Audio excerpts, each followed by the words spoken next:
Hello, welcome to the Centre for Brexit Studies YouTube channel. Today we're joined by our Centre Director, Professor Alex de Ruyter. So Alex, lockdown was extended last night for another 3 weeks, but could last much longer. What impact could this have on the economy and especially gig and self-employed workers? Thanks, Beth. Well, the trade-offs inherent in extending the lockdown, or not as the case might be, are complex. In terms of health outcomes, it is clear from the latest figures that we have seen a spike in non-COVID-19 deaths as well as the known jump in deaths due to COVID-19. So I'm afraid it isn't as simple as saying lockdown saves lives. It's costing lives as well.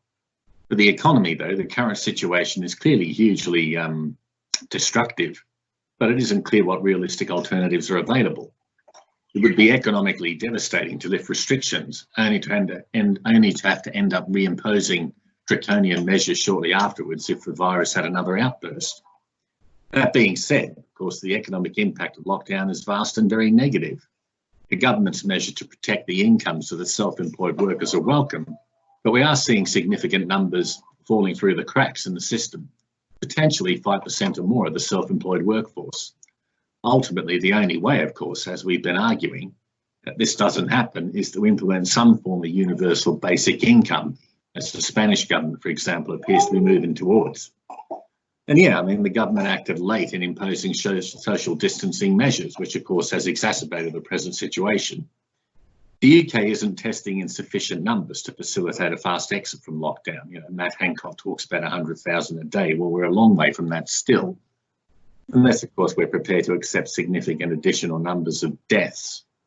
In the longer term, then the UK must find intermediate steps that allow as much of the economy to function as possible whilst protecting people and preventing a spike in new cases. And I suspect this was going to involve, of course, quite severe rules for companies regarding so-called social distancing, as well as a series of rolling lockdowns in different regions, depending on how the virus behaves. Some industries might be able to reopen earlier if they can guarantee safeguards, whilst others, for example, pubs and restaurants maybe, or international travel, will take much longer. London, of course, will prove particularly problematic given the heavy use of public transport, notably the underground. So startups and larger companies are set to get extra UK bailout funds. Is this a government doing all that they can to support business throughout this time? And what industries do you think could fall through the net here? Well, of course, companies will fall through the cracks. The Chancellor of the Exchequer, Rishi Sunak, has admitted as much. For many businesses, the current crisis will accelerate a demise that frankly was already inevitable, particularly those companies that may have a lot of debt or have real cash flow issues. For others, particularly small and micro businesses and consumer-facing industries, they might well end up bankrupt, but it is of course possible that new firms could emerge in a phoenix-like fashion to take their place.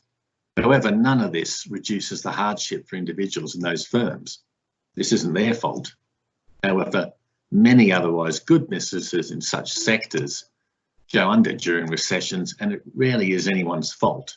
In that sense, the current situation is unusual only in its scale.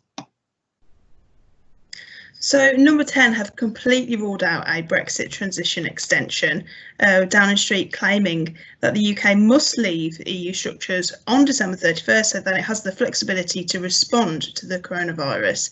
So do you think this is an extension completely off the table then? Well, never say never, but of course the government clearly feels under huge political pressure not to extend this transition period. It certainly feels beholden to its strong Brexiteer elements.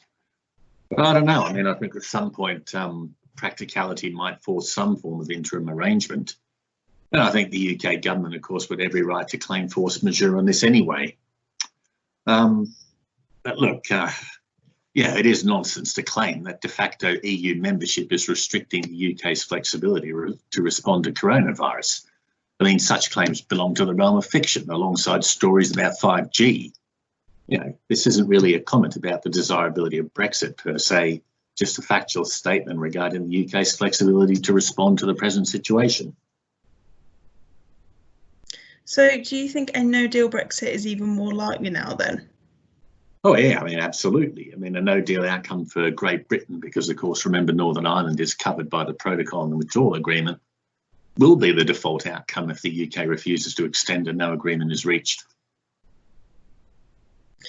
And so the French president has warned that the EU faces a moment of truth and could collapse unless it supports stricken economies such as Italy, etc. So how do you think that the EU are coming across throughout this crisis and in, dealing with it? Well, of course, the current crisis has exposed the EU, particularly that division between North and South. Ironically, of course, this is largely due to the fact that Brussels doesn't actually have enough power to enforce outcomes rather than too much. The upshot, though, is that when states, notably including Germany, failed to support the Italians early on in the crisis, Brussels was left powerless. Similarly, whatever the merits of so-called corona bonds or other instruments to enable fiscal transfers across member states, the EU has no ability to impose them. It has to rely on agreement between member states, this torturous process of compromise that they try and go through. The upshot then is that the EU has come across very badly, and whilst I don't necessarily think a collapse is imminent, it is certainly possible to envisage an unravelling, the sort of shades of earlier times, in times past conversations about two-speed Europe or whatever. But in that sense, much, of course, will depend upon the EU's decisions going forward, and ironically, of course, the eventual Brexit outcome that we get. Thanks for joining me, Alex, and best wishes to those watching. You're welcome.